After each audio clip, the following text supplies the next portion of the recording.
powerful times in the entire Islamic year. We're going to dive into the meaning, the incredible value, and the amazing opportunity of a single night that's known as Laylathul Qadr, the night of power.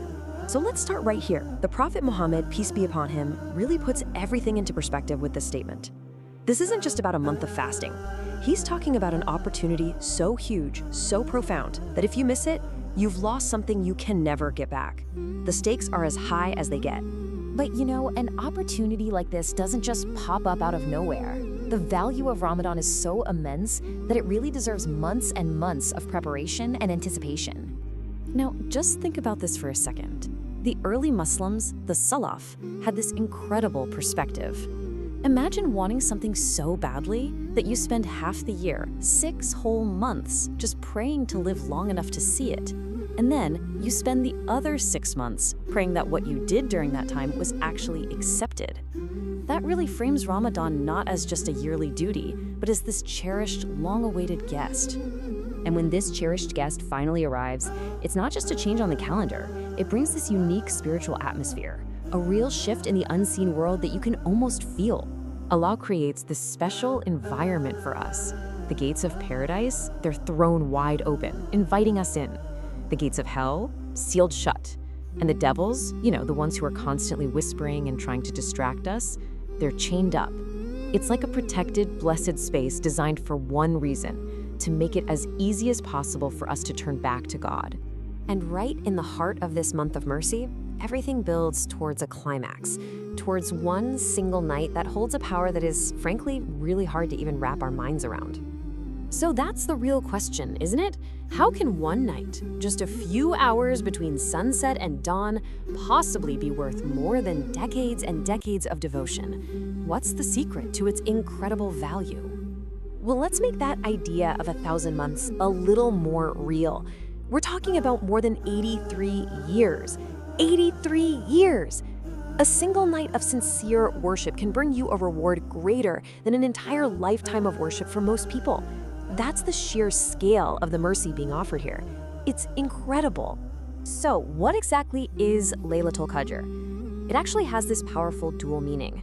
It's the night of power, because it marks the moment the single most important event in human history began, the revelation of the Quran. But it's also the night of decree, the night when your destiny, my destiny, everyone's destiny for the entire next year is decided and written down. And look, this isn't just someone's interpretation or opinion. This is the direct word of Allah in the Quran, a clear statement about its immense, divine value. Let's just quickly break down its virtues. This is the night the Quran began its journey to us.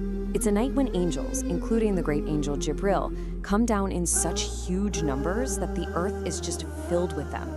The Quran describes the feeling of the night as peace, a deep tranquility that lasts all the way until dawn. And, crucially, it's when your fate for the next 12 months is sealed. Okay, so knowing what it is and why it matters is one thing, but how do we actually do something about it? How do we seize this opportunity? Well, the Prophet, peace be upon him, gave us a pretty clear roadmap, especially for the last 10 nights of Ramadan, which is when we search for this night. Right, so it all comes down to action. First, standing in prayer at night, which we call qiyam. Second, making sincere supplication, or dua, which just means pouring your heart out to Allah, asking for everything you need and hope for. And third, and this is a big one, consciously deciding to get rid of distractions, to clear your schedule and your mind just for worship.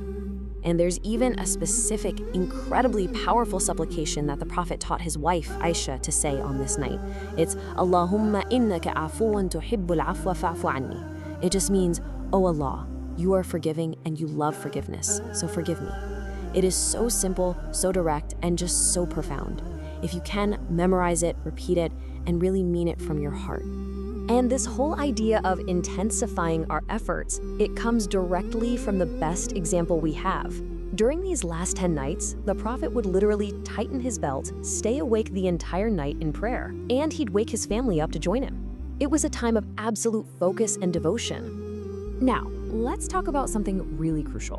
What about people who, for a valid reason like menstruation, can't perform the formal prayer or fast? Does that mean this huge blessing is just lost to them? The answer is absolutely not. This is such an important mindset shift. When Allah gives a command, following it is worship, right?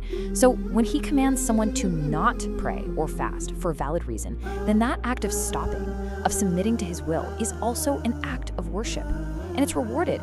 It's not a loss, it's just a different form of obedience. Take a look at this. It shows that even if one door seems closed, so many others are wide open. Formal prayer might be off the table, but remembering Allah, what we call zikr, never is. You might not be able to fast, but you can always make heartfelt supplication, dua. The physical acts might be paused, but that spiritual connection, it's always open. And this beautiful, intimate story from Aisha, it says everything we need to know. The Prophet, reciting the words of Allah, found comfort and closeness with his wife even in this state.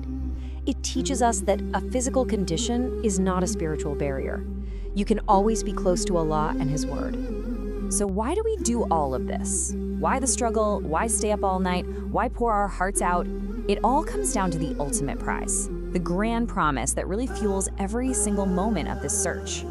And here it is, the ultimate promise. Whoever catches this night, standing in prayer purely out of faith and hoping for that reward from Allah alone, they will have all of their past sins wiped away. Gone. A complete reset. A perfectly clean slate.